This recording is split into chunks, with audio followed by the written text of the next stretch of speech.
All rise. Uje Bulabe.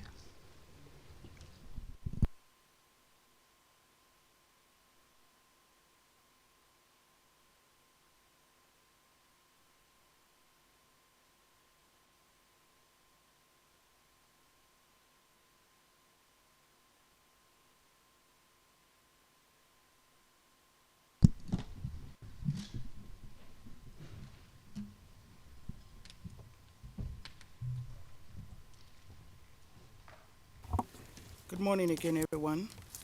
So we're going to continue with this prosecution's submission on the defense's closing brief. Um, the prosecution has 5 minutes more to do that, but we do take note that you have 60 minutes to give to summarize your case. So depending on how you use your time, you have a total of 65 minutes for today's proceedings. Mr. Bifole, we listen to you.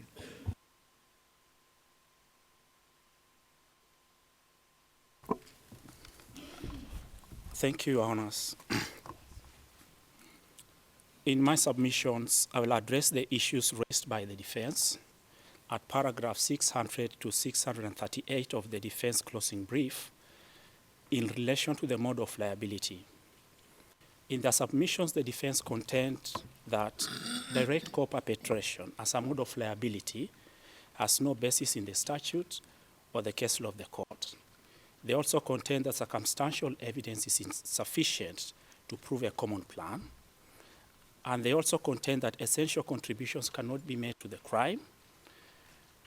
And fourthly, they also contend that Said did not exercise effective command and control over the OCRB Seleka, and that intent and knowledge is not demonstrated.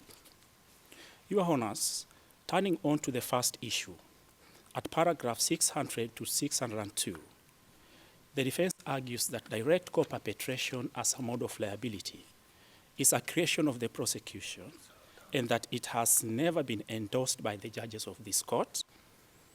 In the defense's view, this mode of liability has no basis either in the statute or the case law of the court. This is plainly incorrect. Mr. Said's submissions challenging his culpability for the co-perpetration are misdirected and should be rejected. Firstly, his challenge that the mode of liability of direct co-perpetration is a creation of the prosecution and that it offends the principle of legality is wrong.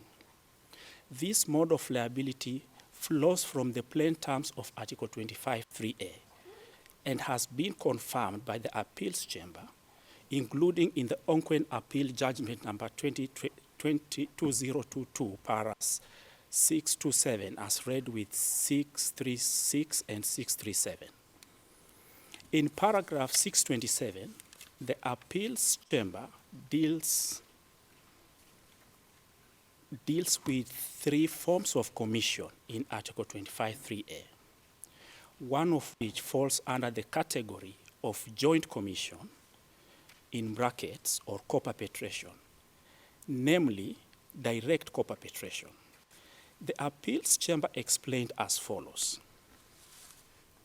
The appeals chamber, and I quote, the appeals chamber observes that the wording of Article 25(3)(a) of the statute is clear in that a person is considered a perpetrator when he or she, A, directly commits a crime as an individual, in brackets, direct perpetration, B, commits a crime jointly with another person, in brackets, co-perpetration, and or C, indirectly commits a crime, in brackets, indirect perpetration.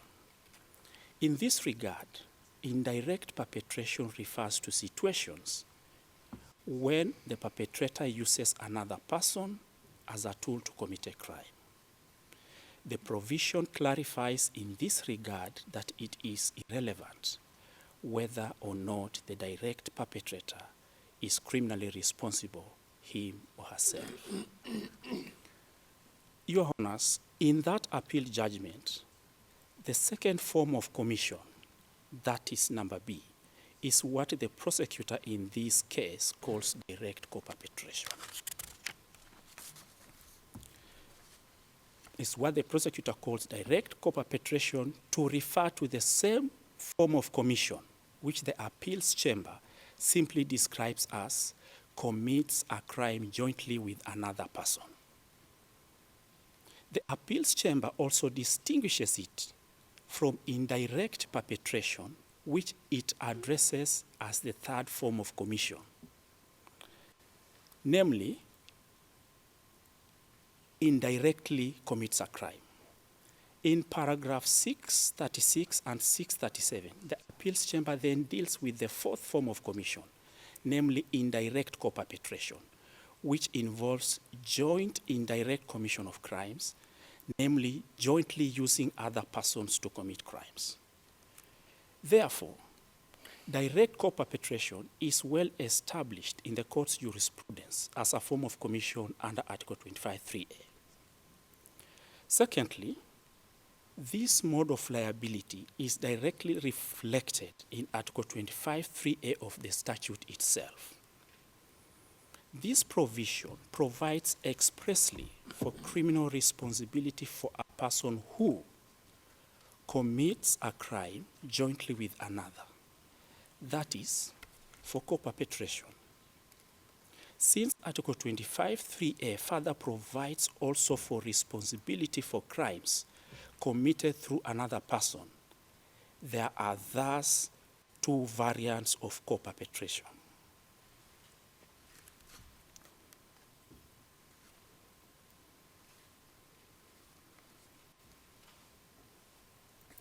There are thus two variants of co-perpetration. That is direct co-perpetration, where contributions to the charged crime are made through the personal contact of the relevant perpetrator, and indirect co-perpetration, where contributions to the charged crimes are made by way of the co-perpetrator's use of other persons as tools. Your Honors, the statutory basis for both forms of co-perpetration is beyond question. Thirdly, the appeals chamber has already specifically rejected the defense claim that applying a normative approach to co-perpetration breaches either Article 22 of the statute or the principle of in dubio pro reo, and instead affirmed to the contrary that this approach is well known in international criminal law. Your Honors, I refer Your Honors to Lubanga Appeal Judgment, number 2275 at para 471. Moving on to the next issue, at paragraph 603 to paragraph 605 of the defense closing brief, the defense argues that circumstantial evidence without direct evidence is insufficient to prove a common plan. The defense further argues that the prosecution has failed to produce direct evidence, particularly with respect to meetings, instructions, and decisions involving co-perpetrators, and therefore the common plan has not been established. Firstly, co-perpetration does not require that the agreement or the common plan is explicit in order for the individual conduct of each co-perpetrator to be connected. Rather, the agreement or common plan can be inferred from circumstantial evidence. Although direct evidence of the common plan is one form of evidence that may show the existence of a common plan, this is not the only form of evidence legally required to do so.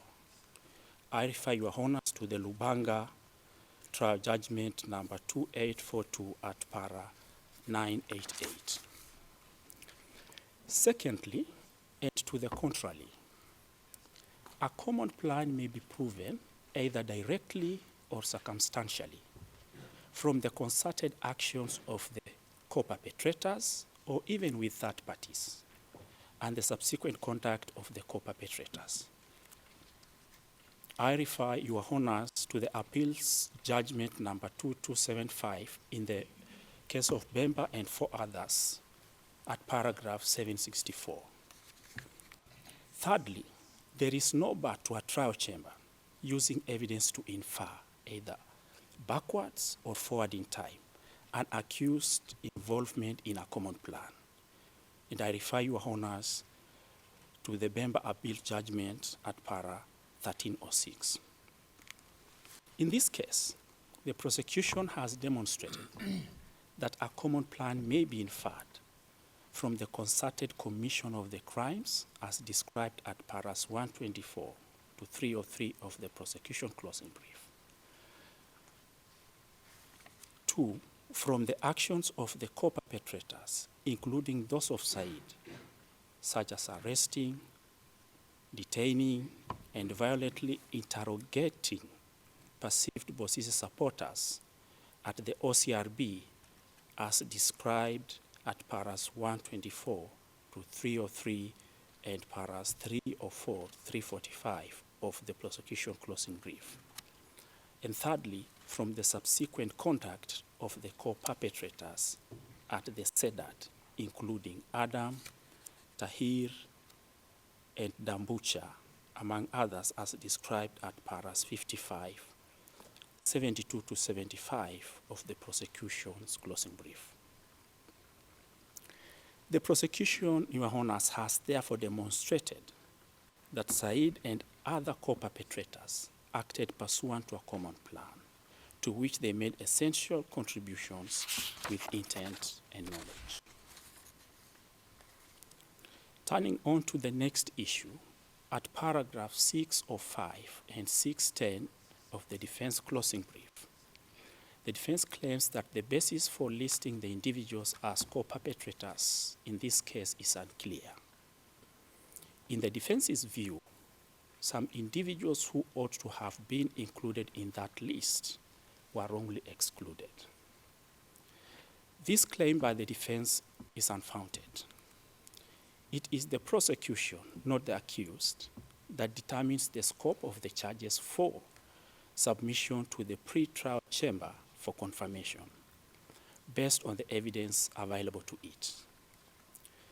The basis for their inclusion in the list of co-perpetrators is the evidence demonstrating that they were members of a common plan and that with intent and knowledge, they made essential contributions to the common plan to target perceived Bosisi supporters in Bangi by committing the crimes charged in counts 1 to 7 at the OCRB as described at paras 124 to 303 and 304 to 345 of the prosecution's closing brief. There is no legal requirement that a common plan legally loses validity merely because some persons who may have been part of it are not named. It is sufficient that there is plurality of persons, regardless of their number, or whether every member is named, working in concert with the accused to perpetrate a crime. Indeed, like for joint common enterprise liability, it is not necessary to identify by name each of the persons involved, and depending on the circumstances of the case, it can be sufficient to infer to categories or groups of persons. I refer your honors to the case of Grudge Sneak Appeal Judgment, paras 156 and 710, and Stagic Appeal Judgment, paras 69. Your honors, we submit that it is this common plan, express or implied, previously arranged or materializing extemporaneously, that ties the co-perpetrators together and that justifies the reciprocal imputation of their respective acts. I refer your honors to Lubanga Appeals Judgment at para 445. Turning on to the next issue, paragraph 607 of the defense closing brief The defense contends that essential contributions cannot be made to the crimes, rather implying that they can only be made to the common plan. That contention is incorrect. Essential contributions can be made at any stage of the criminal project, which means that it can be made at the planning, preparation, or execution stage. See Bemba et al. Judgment, paragraph 810, and Lubanga Bill Judgment, paragraph 473. A co-perpetrator can thus make essential contributions either to the crimes or to the common plan, depending on the circumstances of the case. The determining factor being that at whatever stage the contribution is made, it is made within the framework or pursuant to a common plan. I refer your honors to Bemba et al. Judgment, number 2275 at paragraph 812 and paragraph 824. Where the essential contribution is made to the common plan, for instance, at the planning or preparation stage, rather than at the execution stage, the appeals chamber in the Bemba case explains that the trial chamber is not required to make a finding that he has also made essential contribution to the crimes. I refer to Bemba judgment at paragraph 812 and 824. So, your honors, there is nothing in the court's jurisprudence that says that essential contributions cannot be made to the crimes. In this case, the prosecution has in its substantive submissions, particularly at paras 305 and 344 of the prosecution's closing brief. Okay, just cancel, just so you know you've used more than 16 minutes. Just so you're aware, because we shall not be using, Yes. giving up more time to you Thank you. after your 60 minutes. Thank you. Thank Thank you, Your Honors. Well noted here. In this case, the prosecution has, in its substantive submissions, particularly at paras 305 and 344 of the prosecution's closing brief, demonstrated that Said made essential contributions to the common plan. Consequently, we urge your honors to find that Said made essential contributions to the common plan. Your honors are now turned to the next issue. At paragraph 612 of the defense closing brief, the defense contends that the provision of food, weapons, or identification badges by Said to the OCRB Seleka does not, in the circumstances, constitute an essential contribution. They also contend that there is nothing illegal or abnormal about facilitating the provision of these things. Firstly, this assertion is incorrect, as it does not accurately reflect Said's essential contributions. The provision of food, badges, and weapons by Said plainly forms part of Said's essential contributions and cannot be dismissed as non-essential. Secondly, the essential nature of Said's contribution to the common plan is not solely established by the undisputed fact that he played a key role in the provision of food, identification badges, and weapons. Instead, it is founded on the entirety of the evidence relating to the contribution Said made as the highest ranking official within the OCRB. Thirdly, the defense submission that there is nothing illegal or abnormal, particularly about the provision of food and badges, is plainly wrong. Essential contribution may take many forms and need not be criminal in nature or made at the execution stage. Acts that do not, as such, form the actus reus of the crime or offense in question may nevertheless be taken into account when determining whether the accused has made essential contribution to that crime or offense. I refer your honors to appeals judgment, Bemba appeals judgment at para 810.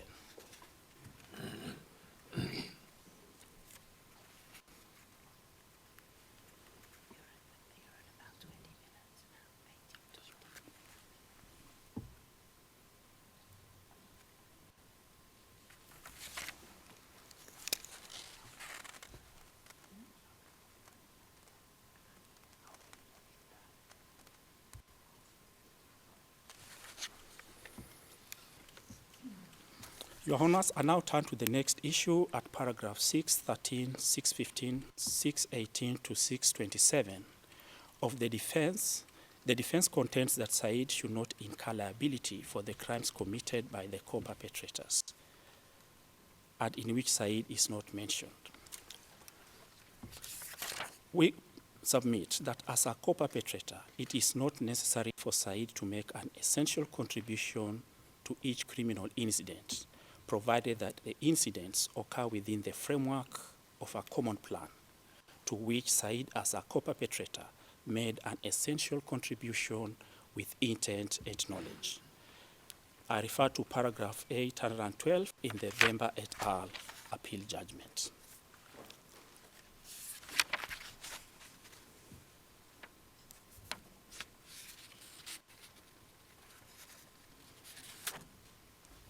On the next issue, Your Honors, the defense argument at paragraph 615 of the defense closing brief, the defense argues that the trial chamber should essentially disregard the evidence of some of the witnesses in relation to the abattoir torture method, simply because those witnesses do not specify the identities of the victims they are talking about. The prosecution submits that it is not necessary to prove the specific identity of the victim to prove that a crime indeed occurred. I refer Your Honors to the Bemba trial judgment at paragraph 88.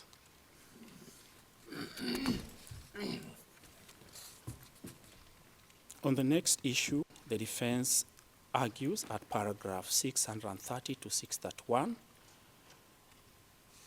that Said did not have control or authority over the OCRB Seleka.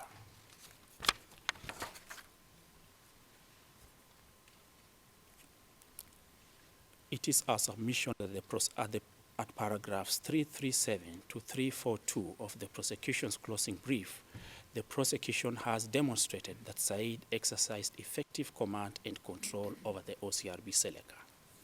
Further, the fact that there were a few cases of indiscipline, as suggested by P0338, does not mean that Said's power and authority over the OCRB Seleka was diminished. P338's testimony should be considered cumulatively with the other evidence on record and not in isolation.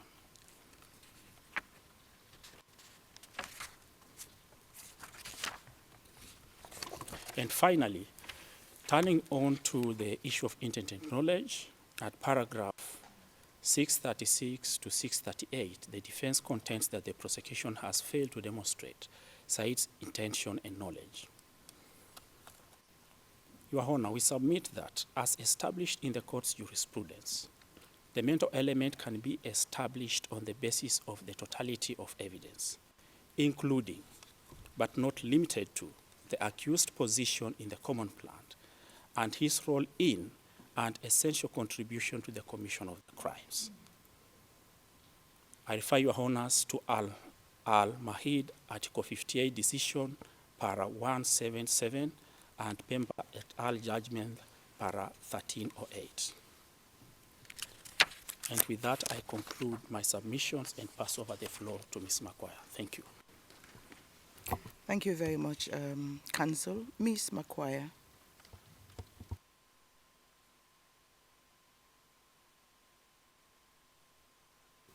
You have about 41 minutes to summarize your submission on behalf of the prosecution.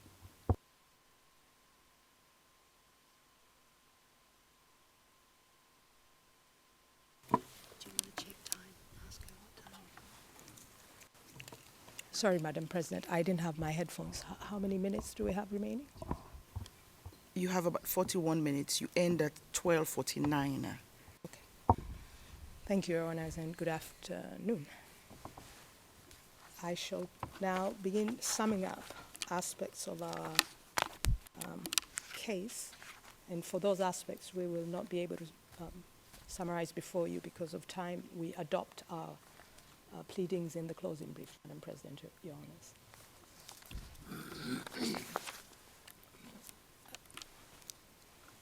Madam President, during the course of the trial, you heard evidence that in late 2012, the situation in Kar was precarious and volatile, and intense combat or hostilities were taking place between the FACA and the Seleka coalition. For example, from P2091, the former Prime Minister, P2105. And on that, Madam President, we would like to show you the route that witness 2105 told the court he took, and subsequently other witnesses using the same map of Kar to demonstrate the descent into Sibut and then the attack of Bangui on the 24th of March 2013.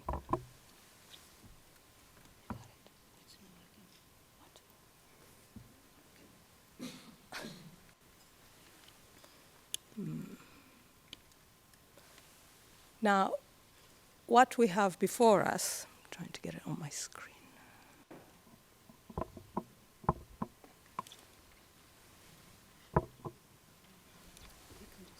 No, that's too far away. Your Honors have before you now a map of Kar, and I will walk you through it. Now, you heard witness P2105, who testified before you that he joined a Seleka canal at Bria, transcript T-023, bracket 13-17.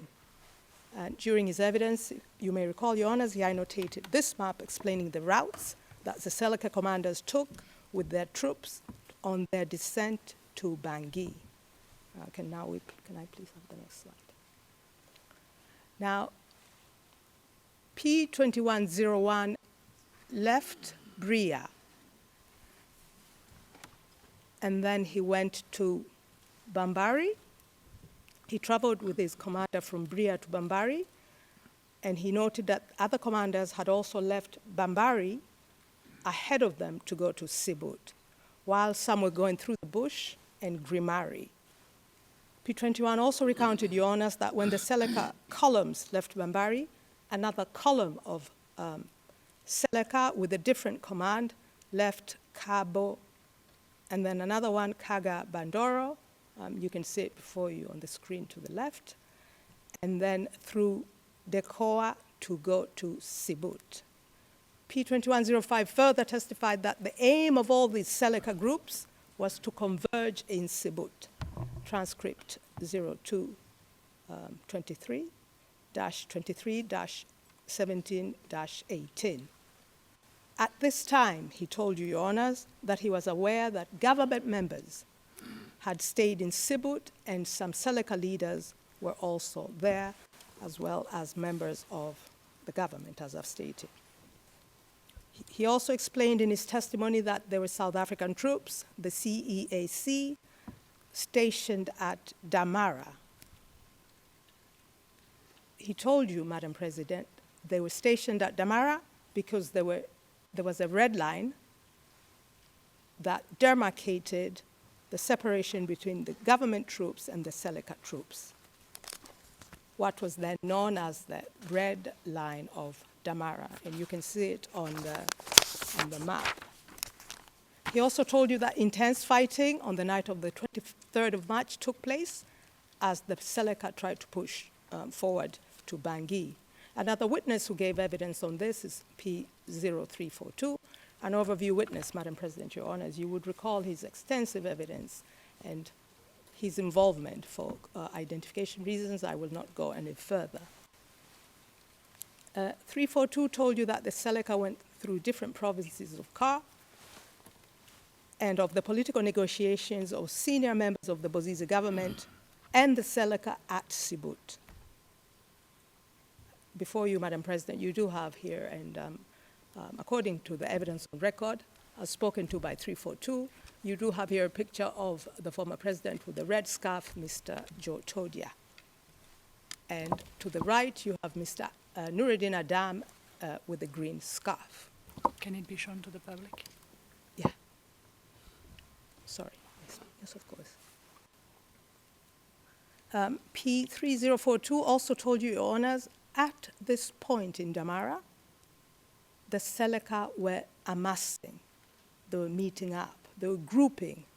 The witness also recounted that once the Seleka also recounted how the Seleka entered Bangui through various roads coming via Damara, by the Damara Road, the Boali Road, the Mbaiki Road, and also on foot through the hills, transcript 123, culminating in the Seleka attack on Bangui of the 24th of March. Other relevant witnesses to this aspect of the evidence, Your Honors, are P1167, P0291, P1263, 2563, 2240, and 0338. Each of these witnesses corroborated a section reflecting their personal interaction with the Seleka army as they moved through the provinces to attack Bangui. What you have before you now, Your Honors, is a select, I think the defense is issued. Are you fine now? Your mic is not on, so I can't hear you. I'm so sorry, I really didn't want to interrupt. Mais ça va beaucoup trop vite. On n'a pas les pseudos transcrits, on n'a rien, on n'arrive pas du tout à suivre. Vraiment désolée, consoeur. I'm running against time. Yes, but you have, we need the transcript, and they'll need the transcript to respond to you tomorrow, so. So where shall I take it up again from?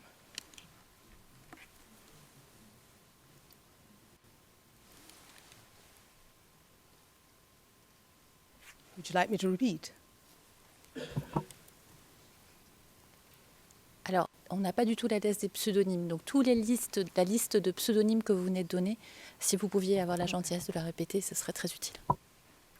They'll pop up in a minute as well on the screen, but I'll do that. So the pseudonyms are 1167, 0291, 1263, 2563, 2240, and P0338. And I had just stated, Your Honors, that each of these witnesses corroborated a section reflecting their personal interaction within the Seleka army as they progressed through the provinces to attack Bangui. Now, starting with 1167, a Seleka insider. He told you about the coordination of the Seleka routes leading into Bangui. This witness joined the Seleka Canal in Sibut and was told while he was on the access to the Koa, because he'd left Sibut for the Koa, to go back to Sibut because Michel Jotodia was going there, and that a meeting with all Seleka officers was going to take place. Transcript T34-P57.23. He also stated, Your Honors, that the decision was made to descend to Bangui to take power subsequently. Transcript -34, P43, 9.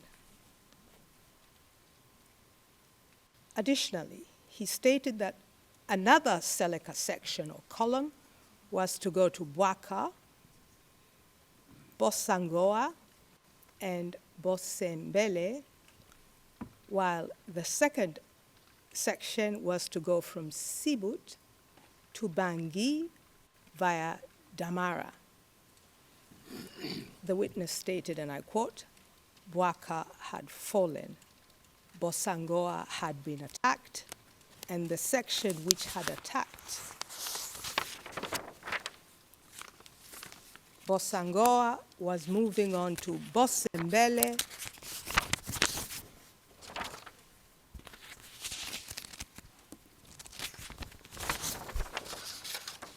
and that section was moving on to Bosembele.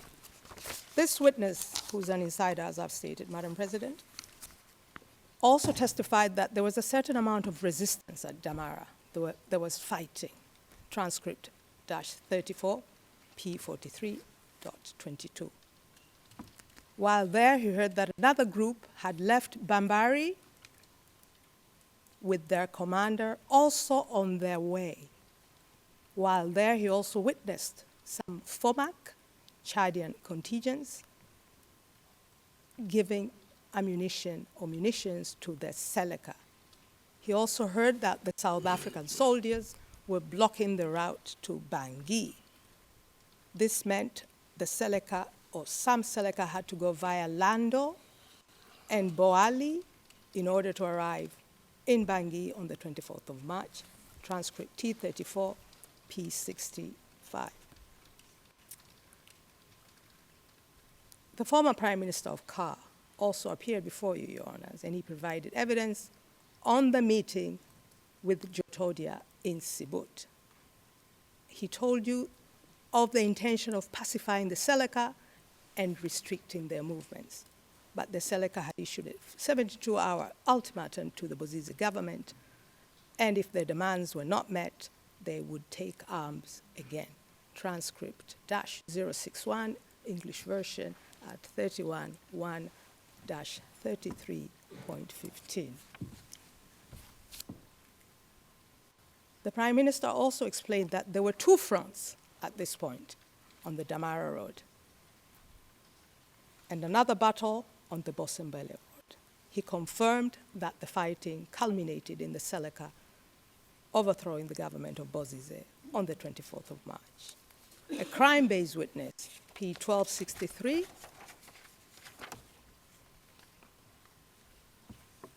was also in Sibut, and he could not travel because the Seleka had arrived at Damara, where there was a red line, so there was a blockade, so he could not move.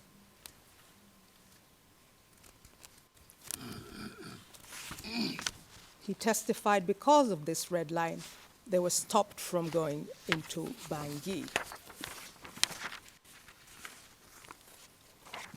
Madam President, Your Honors would recall the evidence that it wasn't just the Seleka who was barred from crossing the red line at Damara. This also applied to the Faka army. They could not go into the Seleka zones. At this point, Madam President, Your Honors, the evidence on record demonstrates Ka was cut almost into two, with the red line separating the two belligerents, the Seleka occupying the northern part and the Faka government or pro-Bozize forces to the south. The witness also recalled that the Seleka came in vehicles by way of Bambari Road and by the Bandoro Road in Sibut. P1263 noted that the Seleka had vehicles and were armed with weapons and were wearing military uniforms, transcript T0104 English at page 31. Now turning to P2563, a Seleka insider also gave evidence on the movement of the Seleka and the conversion of the Seleka at Sibut and the red line that stopped them from going beyond. He went there with the Seleka commander he had arrived with from elsewhere. He also spoke about the negotiations that were taking place in Sibut and the meeting between the Seleka chiefs and commanders, including Jotodia, because he was present there for more than 3 days, Your Honors. P224, an official. P224, another crime-based witness, gave similar evidence of the events in Sibut and the failure of the mediation between the Seleka and the coalition of the Bozize government. The failure of the negotiations led to the Seleka crossing the red line at Damara, as stated by the witness at T032 of the transcript, CAR OTP 2107 8860-RO2 at 8863-8864, paragraphs 13 to 15. Another insider, Madam President, P0338, recounted a similar situation of the coalition Seleka forces meeting at Sibut, coming from different zones.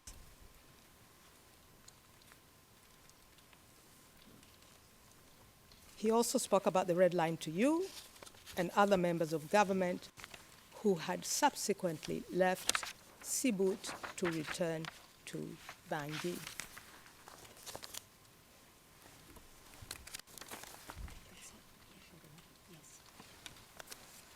Now, that, Madam President, concludes this aspect on the Seleka and the war crimes and refutes the assertions of the defense that it was chaotic, it was a coalition of circumstances, it was all impulsive on the side of the Seleka.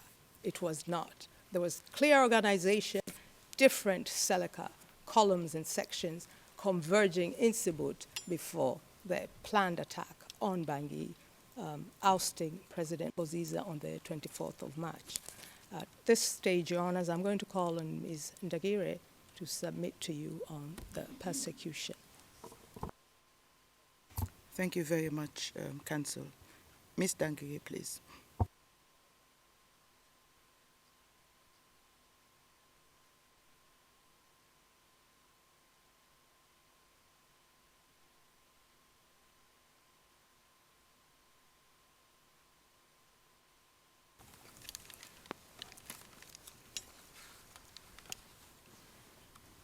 May it please the Court, in my very brief submissions, I will address count 7 of the crime of persecution charged against Mr. Said, and after that I will speak to the inhumane detention conditions that people were subjected to at the OCRB. The prosecution has proved beyond reasonable doubt that during the charged period, Mr. Said, other senior Seleka members, and OCRB Seleka targeted for attack men in Bangui who they considered supporters of Francois Bozize. Mr. Said and his co-perpetrators did so pursuant to the Seleka's state or organizational policy, which was devised by the Seleka and executed by its government officials and elements. The targeted men did not need to show overt partisanship. It was enough that they resided in neighborhoods perceived to have been associated with Bozize, specifically Boyrab in the 4th arrondissement and the 7th arrondissement. It was sufficient that the men were of the Christian faith and were of the Baya, Manja, and Banda ethnic groups, all of which the Seleka perceived to support Bozize. It was also sufficient, Your Honors, that the men were former FACA or members of the Presidential Guard when Bozize was President of the Central African Republic, or that they worked for him in other functions during that time. Mr. Said endorsed this persecutory campaign through his own words and actions towards the men detained at the OCRB. He personally handcuffed witness P3056, placed a plastic hood on his head, and interrogated him for 2 to 3 hours about his ethnicity and alleged connections with Bozize, and about a member of the Anti-Balaka. This was at transcript T20. Mr. Said personally interrogated and threatened witness P2692 nearly every day for the almost 3 weeks that he was detained at the OCRB to establish if he was related to a member of the Anti-Balaka. This is at paragraph 31 of that witness's statement. Mr. Said's co-perpetrators at the OCRB also endorsed the persecutory campaign through their own words and actions to the men detained at the OCRB. For instance, witness P1743 testified at transcript 87 that as the OCRB Seleka whipped his bare back, which they covered with sand and water, they said to him, and I quote, "You there, you and Bozize, you reigned for 10 years, and what did you do that was good for the country? You reigned alongside Bozize for 10 years, and what did you do that was good in any way to dare to drive us out? Witness P0481 at transcript 72 testified that Nuruddin Adam, Mr. Said's superior, interrogated him regarding his association with Bozize, and that the OCRB Seleka then severely beat and burnt him with hot plastic. Witnesses P0547 and P0622 confirmed that to the Seleka, perceived Bozize supporters were animals and mercenaries who they were going to kill. Witness P0622 and his colleagues were harassed on account of where they worked and were referred to by the OCRB Seleka as les gens de Bozize. The evidence and testimonies summarized at paragraphs 130 to 250 and 259 of the prosecution's closing brief show that most of the men who were subjected to the charged crimes were of Baya, Manja, and Banda ethnicity. The evidence summarized at those same paragraphs of our brief also show that at least 15 of the men were subjected to the charged crimes were Christians. Witness 2692 relayed in paragraph 20 of his statement that he overheard the Seleka, whilst taking him to the OCRB, blame Christians for having ruled the country for 50 years. This sentiment was also echoed by Michel Jotodia, then president, according to the testimony of witness P0291. The evidence and testimonies summarized at paragraphs 57 to 64 and 296 to 297 of our closing brief, all confirm that in April and August 2013, the Seleka targeted for attack the residents of Boirab in the 4th arrondissement and those of the 7th arrondissement because former FACA or members of the Presidential Guard lived there. The Seleka's disdain for these neighborhoods is also evidenced through the dehumanizing language that the Seleka used to refer to the residents of Boirab during these attacks. A witness recounted how Mr. Said's superior, Nuruddin Adam, warned Boirab residents to stop with their stubborn behavior and said, quote, unquote, "If they don't stop one day, I will burn this neighborhood." Another witness recalled that a Seleka commander named Kondo warned Boirab residents that if the culprits who fired shots at the National Assembly during Mr. Jotodia's inauguration did not come forward, quote unquote, the lizards will be confused with the trees. A meaning that was civilians would be attacked along with the military. This was at paragraphs 43 to 44 of statement Caro TP 2074-2965. Seleka soldiers also told Boirab residents that they were of less value than chicken. It is irrefutable, Your Honors, that none of the witnesses' testimonies and accounts in paragraphs 130 to 250 in our brief who were detained at the OCRB, nor those who were attacked during the Seleka operations in April and August of 2013 took part in any hostilities. Mr. Said and his Seleka co-perpetrators systematically targeted the men they subsequently detained at the OCRB during the charge period, persecuting them on intersecting political, ethnic, religious, and gender grounds. The intersectional nature of discriminatory targeting is acknowledged by this court in paragraphs 787 and 936 of the trial judgment in the case of Prosecutor versus Abdul Rahman. We invite this honorable chamber to make a similar finding to Abdul Rahman and convict Mr. Said for the crime of persecution committed against the people who were detained at the OCRB during the charged period. I now turn to the inhumane detention conditions that the people held at the OCRB were subjected to. The multiple testimonies and documentary evidence before your honors establishes that detention conditions were deplorable.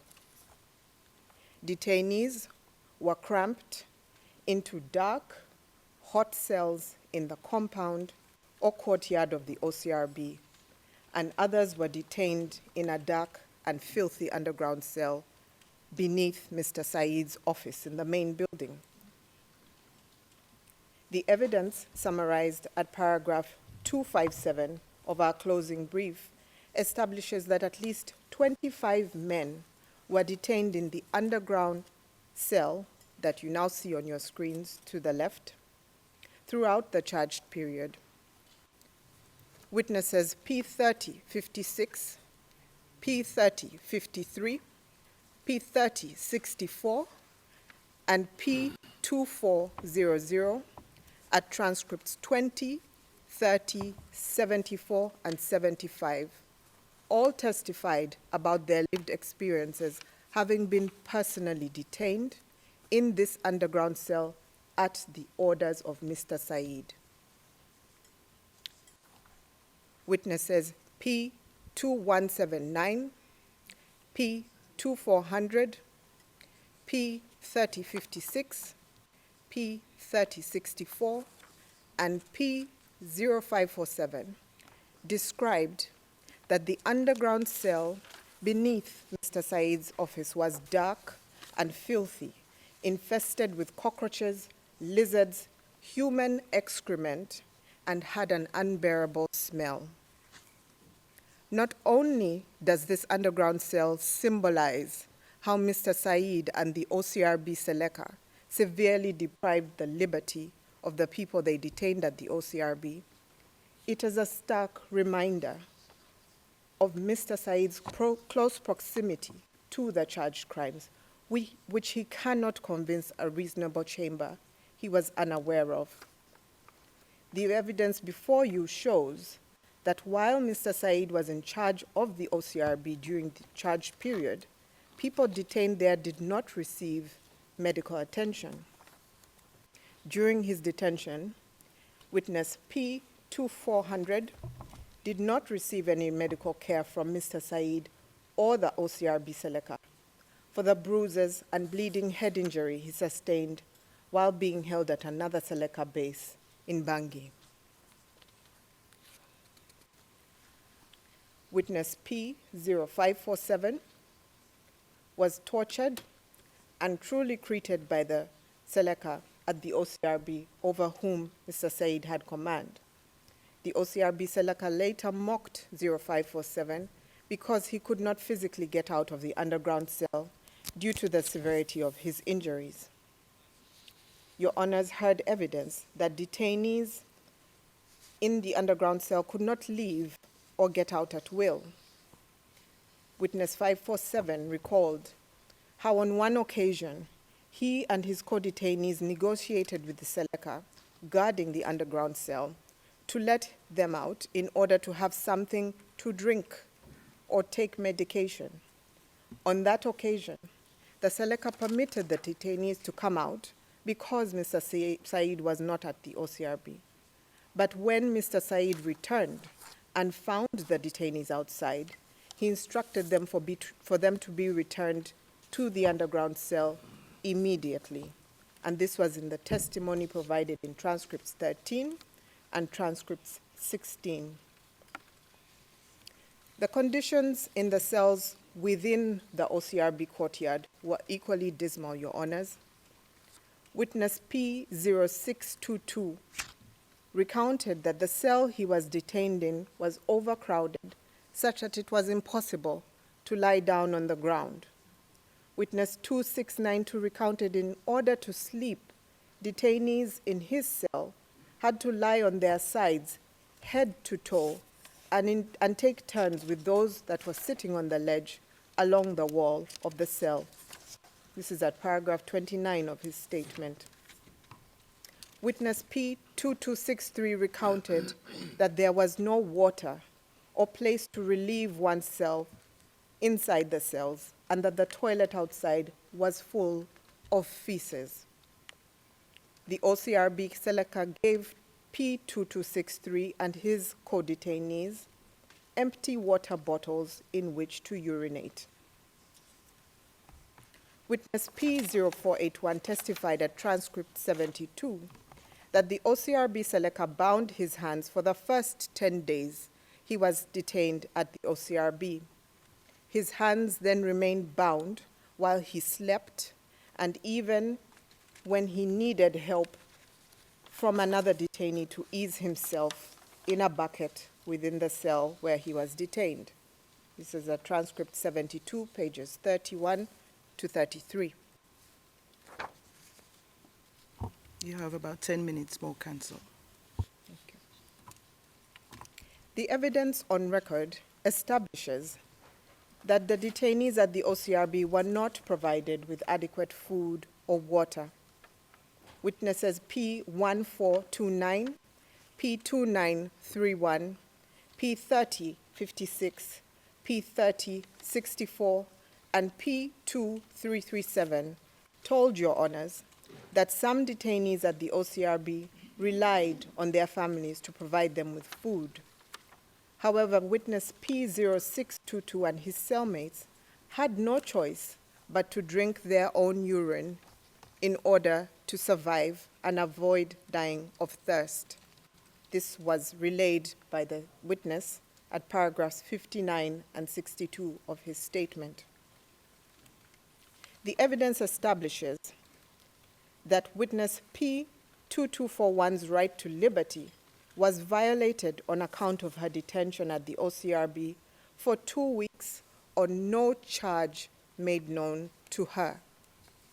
Despite her poor health and medical condition, witness P2241 was not provided any medication by Mr. Said or the OCRB Seleka for the duration of the time she spent at the OCRB.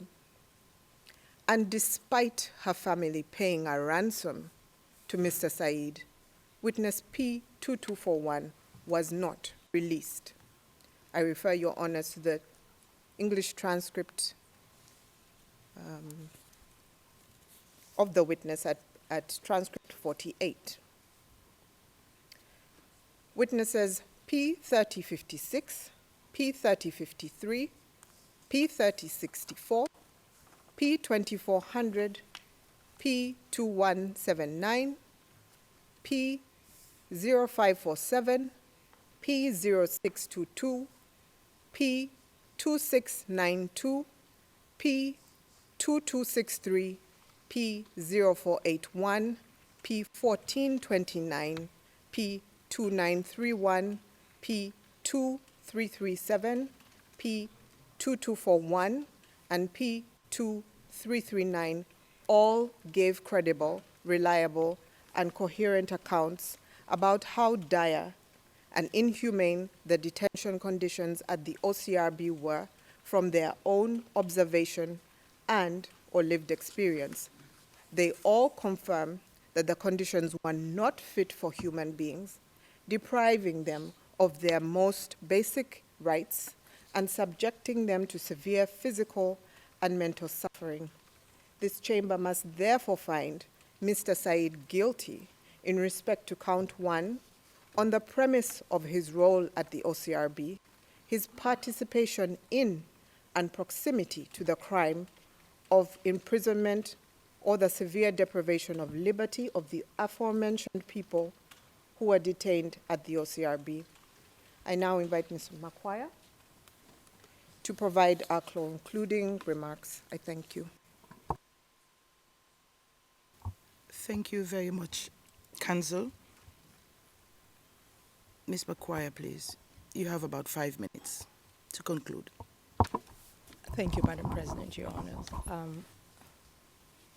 From the evidence led, from the 81 witnesses presented before you, it is incontrovertible, Madam President, that Mr. Said was at the OCRB, was a Seleka Colonel, was the de facto leader at the OCRB between April and August 2013, when it was disbanded. It is also incontrovertible from the evidence led, Madam President, Your Honors, that at the OCRB, individuals were held, they were detained in an arbitrary manner without due process.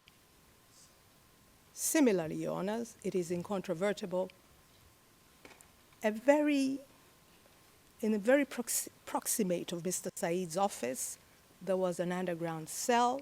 Ms. Ndagire just showed you some of the slides where people were held and treated in the most abhorrent of manners. The evidence also shows, Madam President, Your Honors, that Mr. Said was in full command, was in full control of the OCRB when he led it. He was not a mere volunteer.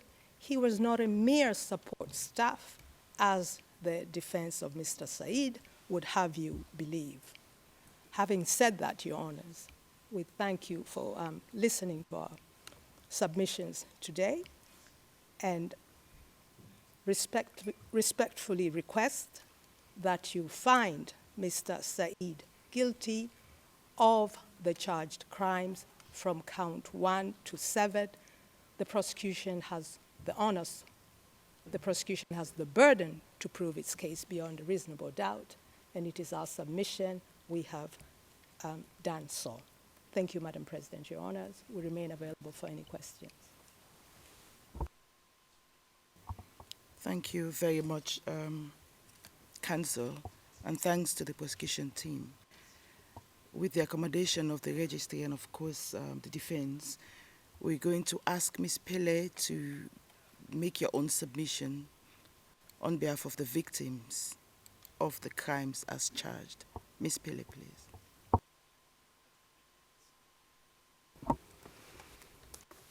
Merci, Madame la Présidente. Madame la Présidente, Madame et Messieurs les juges, nous prenons la parole aujourd'hui au nom des 32 victimes que nous avons eu l'honneur et la responsabilité de représenter tout au long de ce procès, mais aussi plus généralement pour porter la voix de toutes celles et ceux qui ont souffert en silence pendant plus de 12 ans. Ces victimes, qu'elles aient pu participer à cette procédure ou qu'elles en aient été exclues, attendent ce moment depuis 2013. Ces femmes et ces hommes ont vu leur vie irrémédiablement brisée entre les murs de l'Office central de répression du banditisme, l'OCRB, sous le contrôle de la Seleka et de l'accusé Mahamat Saïd Abdelkani. Elles ont attendu plus d'une décennie pour que leur voix puisse enfin être entendue. Elles attendent la vérité, elles attendent la reconnaissance et elles attendent la justice. Ces victimes n'étaient pas des combattants. Ces victimes n'étaient pas des criminels. Ces victimes étaient de simples civils. Des mères, des pères, des étudiants, arrêtés, torturés et parfois tués, simplement parce qu'elles étaient perçues comme des opposants au régime issu du coup d'État du 24 mars 2013. Leur seul tort, habiter Boyrab, être baya, être chrétien, porter l'uniforme des FACA, avoir exercé leur métier sous l'administration renversée, être suspecté d'être lié à la rédaction et à la distribution de tracts appelant à la démission de M. Djotodia, ou simplement s'être trouvé au mauvais endroit, au mauvais moment. Madame la Présidente, Madame et Messieurs les juges, permettez-moi de rappeler ici le rôle fondamental des victimes devant cette Cour. L'article 68.3 du Statut de Rome leur reconnaît le droit de participer aux procédures lorsque leurs intérêts personnels sont concernés. Ce droit n'est ni accessoire ni symbolique, il est essentiel. Il est au cœur même de la mission de cette Cour. Les victimes ne sont et ne devraient pas être de simples spectatrices au procès pénal. Elles ne sont pas des procureurs bis. Elles ont une voix propre, une perspective unique et une légitimité incontestable. Leur participation est un vecteur de vérité, de justice et de réparation. Et de fait, leur participation aurait pu vous permettre de comprendre les crimes dans toute leur humanité, dans toute leur complexité. Or, dans cette affaire, vous avez réduit leur rôle à une simple formalité. Vous avez adopté une approche excessivement restrictive, limitant leur participation aux seuls incidents cités à titre d'exemple dans la décision de confirmation des charges. Pourtant, la participation des victimes devant cette Cour n'est pas un privilège accordé au gré des circonstances, mais un droit fondamental qui doit être exercé dans des conditions dignes, cohérentes et respectueuses. Vous avez exclu des victimes alors même qu'elles avaient été détenues à l'OCRB pendant la période couverte par les charges, parfois arrêtées et maltraitées par l'accusé lui-même. D'autres ont vu leur statut de victime participante à la procédure retiré, sans que jamais leur crédibilité ne soit remise en cause. Et cette approche, votre approche, Madame la Présidente, Madame et Messieurs les juges, a privé la procédure d'une richesse essentielle, celle du vécu des victimes et de leur nécessaire contribution à la recherche de la vérité. Et pourtant, malgré cette mise à l'écart, les victimes continuent de croire en la Cour. Elles espèrent que vous les entendrez enfin. Elles espèrent que vous reconnaîtrez leur souffrance. Elles espèrent que vous leur rendrez justice. Et elles espèrent, à nouveau, avoir enfin l'occasion de faire entendre leur voix. Madame la Présidente, Maître Dibert Bécoy va poursuivre avec une synthèse des vues et préoccupations des victimes.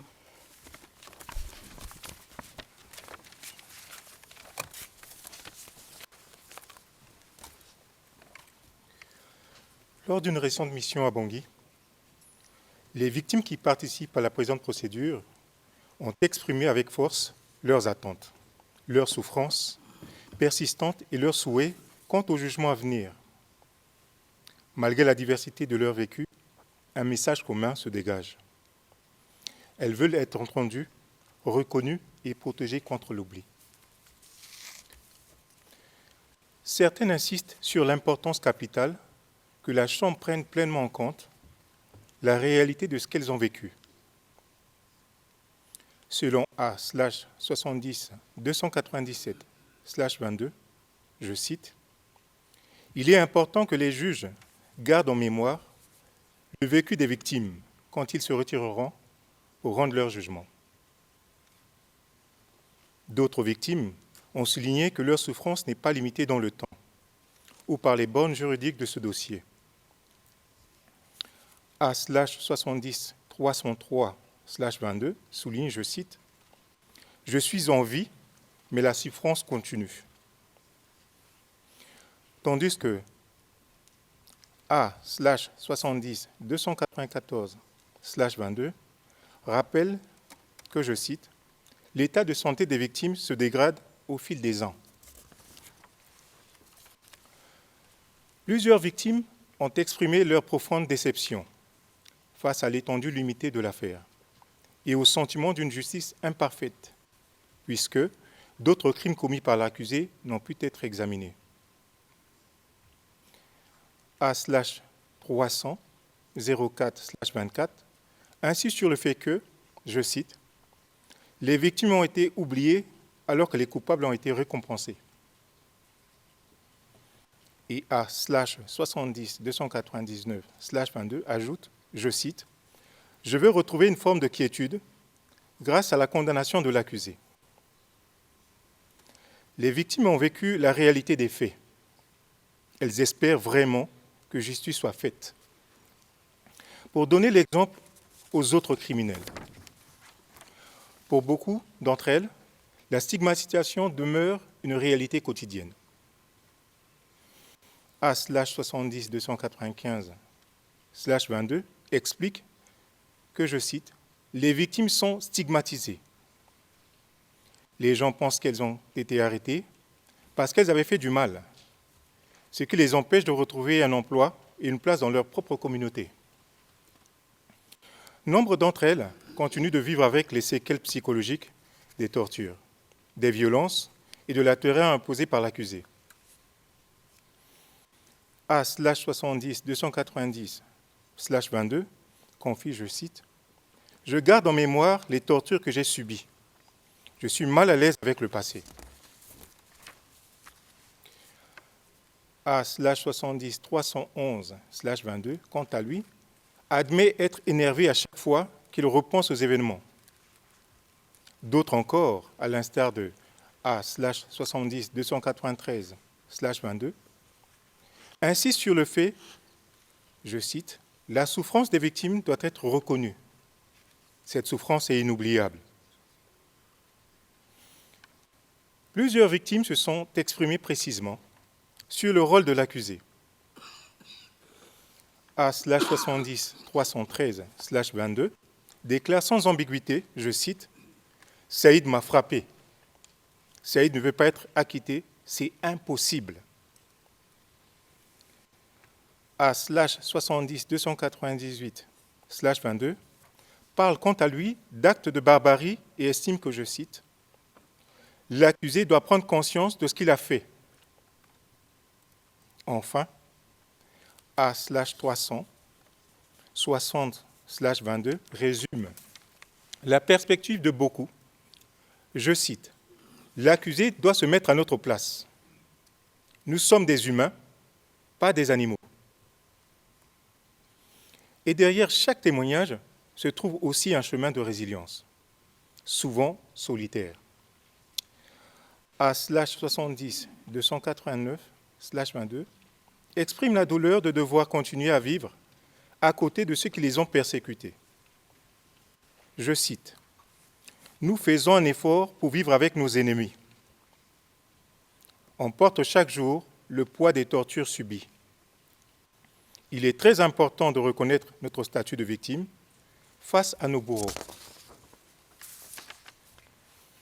Enfin, malgré toutes les blessures, un fil d'espoir subsiste, la justice. Comme l'a exprimé A/70-299/22, je cite, « Je veux que justice soit faite. J'ai confiance à la justice de la Cour. » Sa rappelée va continuer avec la suite des conclusions finales faites au nom des victimes.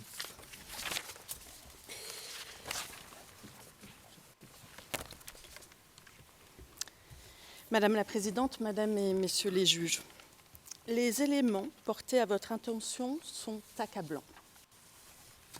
Ils sont précis, ils sont cohérents et ils sont corroborés.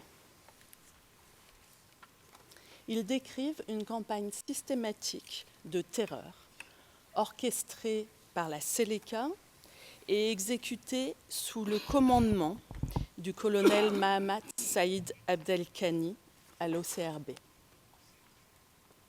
L'OCRB, autrefois institution de maintien de l'ordre, devenu un lieu de torture au sein duquel, sous l'autorité de M. Saïd, des civils ont été détenus arbitrairement, battus, torturés et tués. Madame la Présidente, Madame et Messieurs les juges, ce n'était pas le chaos.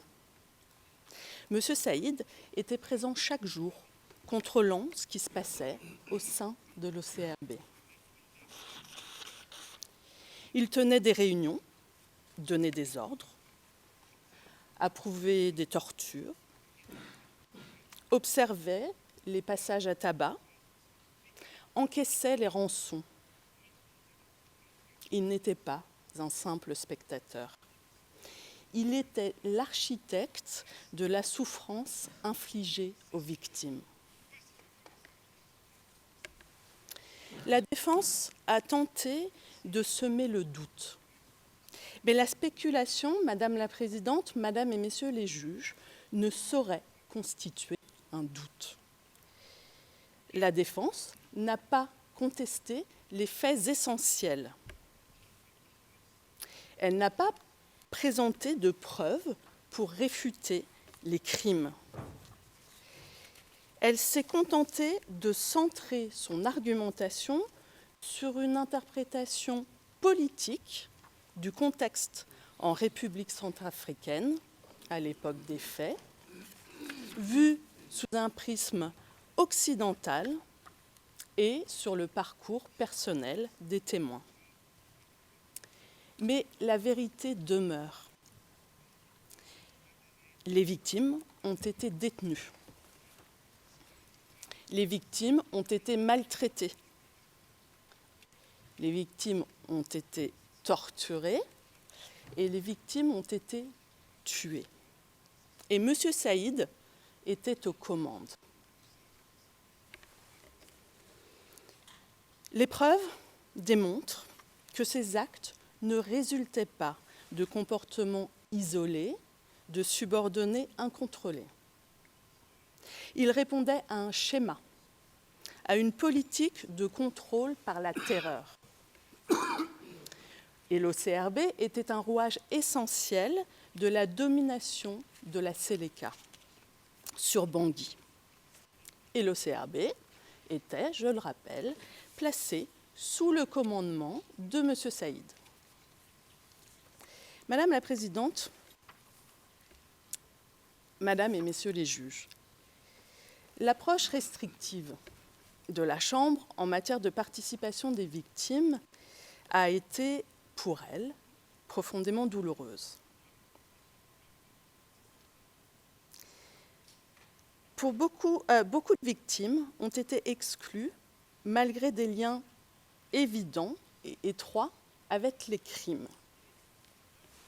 Je l'ai dit, leur voix a été réduite au silence, leur souffrance ignorée, et pourtant, elles continuent encore de croire en cette cour, elles continuent de croire en vous.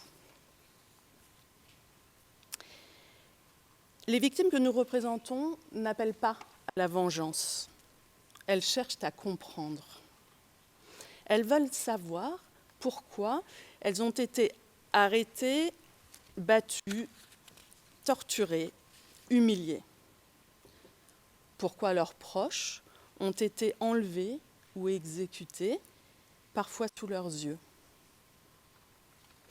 Les victimes veulent que leur dignité volée à l'OCRB soit enfin restaurée ici, dans cette salle d'audience et dans votre jugement. Les victimes veulent que leurs enfants puissent vivre en paix. Elles savent que la justice n'effacera pas la douleur, mais elles espèrent que la justice pourra au moins lui donner un sens. Madame la Présidente, Tars von Litzenborg va continuer avec nos conclusions finales faites au nom des victimes.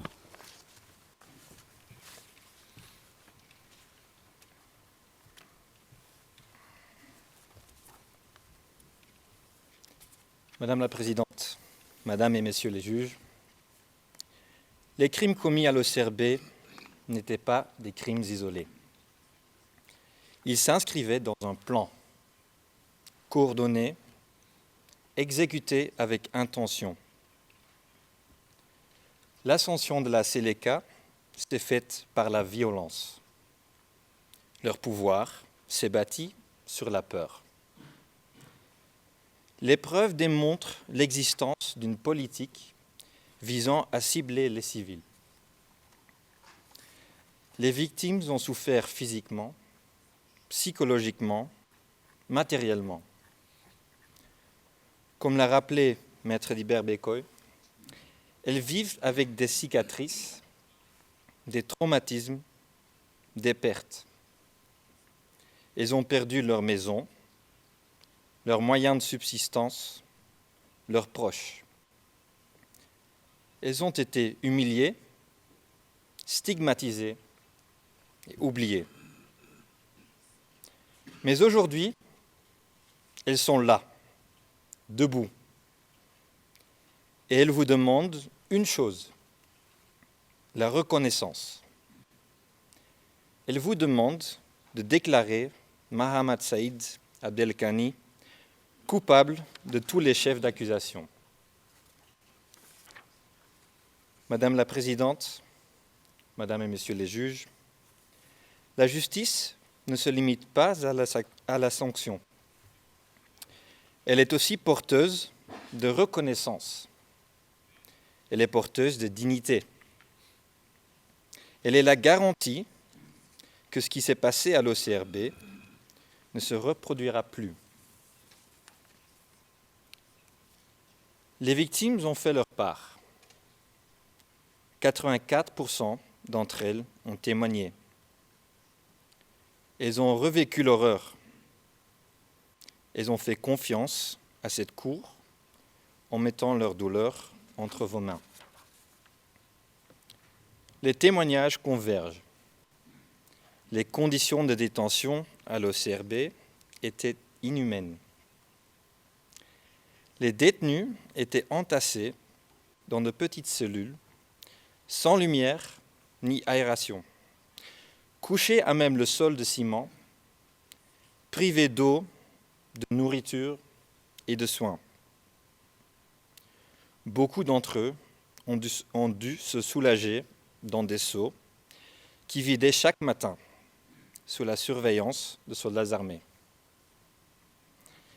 Certains ont décrit la faim, la soif, la puanteur et le désespoir. D'autres ont parlé du froid, de la peur constante, de l'impossibilité de dormir, parce qu'ils savaient que chaque nuit, un détenu serait emmené pour ne jamais revenir. Les sévices corporels étaient quotidiens. Passage à tabac, coups de crosse, brûlures, menottes serrées jusqu'au sang. Parmi les méthodes les plus atroces figure celle dite arbatachar, au cours de laquelle les bras et les jambes des victimes étaient liés derrière leur dos jusqu'à ce que leurs membres se disloquent ou entraînent l'arrêt rapide de la circulation sanguine, entraînant ainsi la paralysie des membres. Et cette méthode, importée par la Séléka, était pratiquée avec la bénédiction, sinon sous le regard, de l'accusé. Les victimes ont fait leur part, et c'est maintenant à vous de faire la vôtre, Madame la Présidente, Madame et Messieurs les juges. Les victimes ne vous demandent pas l'impossible. Elles ne demandent pas que le passé soit effacé. Elles demandent simplement qu'il soit reconnu. Les victimes savent que la décision qui sera rendue appartient à la Chambre. Mais elles espèrent que ce jugement reflètera la vérité de leur vécu et qu'il sera porteur d'un message clair, celui que la dignité humaine ne peut être impunément piétinée, où que ce soit, par quiconque. Et maintenant, Sarah Pellet va conclure ses observations finales faites au nom des victimes.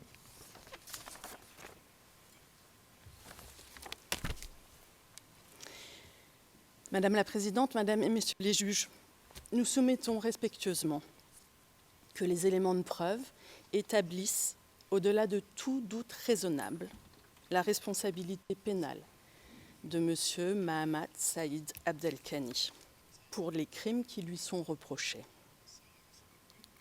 Les victimes vous demandent de le déclarer coupable de l'ensemble des chefs d'accusation. Mais elles vous demandent également de prendre pleinement en compte les préjudices qu'elles ont subis. Les crimes pour lesquels l'accusé est jugé ne couvrent que quelques mois seulement, d'avril à août 2013. Mais leur souffrance, elle, perdurera toute leur vie. Leurs blessures, qu'elles soient visibles ou invisibles, échappent en effet au calendrier judiciaire. Madame la Présidente, Madame et Messieurs les juges, il n'existe pas de petites affaires devant cette Cour. Ni les limites temporelles ou géographiques d'un dossier, ni le nombre de victimes autorisées à participer ne peuvent en réduire sa portée.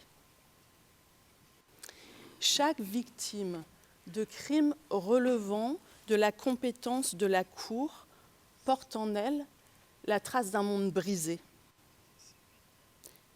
Elle nous rappelle que la justice internationale pénale ne se mesure pas à la quantité, mais à la profondeur de la douleur qu'elle reconnaît et qu'elle s'efforce de réparer.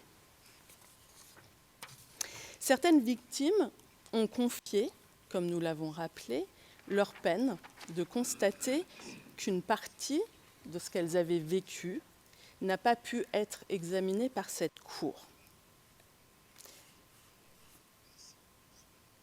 Elles comprennent les contraintes juridiques, mais elles ressentent au plus profond d'elles-mêmes que leur histoire demeure incomplète tant que l'ensemble des crimes qu'elles ont subis, toute la douleur, toutes les douleurs qu'elles ont endurées et qu'elles endurent encore aujourd'hui, n'auront été reconnues.